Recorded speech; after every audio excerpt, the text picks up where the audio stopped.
গবাদি পশুর শরীরে জিঙ্কের ঘাটতির লক্ষণ ও সমস্যা। ১. ত্বকের সমস্যা। চামড়া শুষ্ক ও রুক্ষ হয়ে যায়। লোম পড়ে যায়। Hair loss.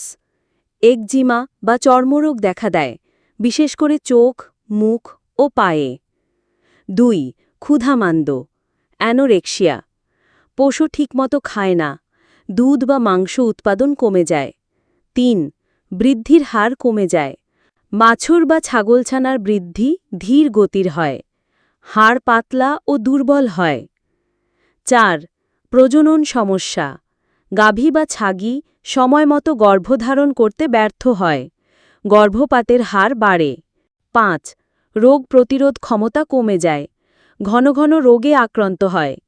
সংক্রমণ থেকে সহজে রক্ষা পায় না। ৬. খুর ও খুরের চামড়ায় ফাটল দেখা যায়।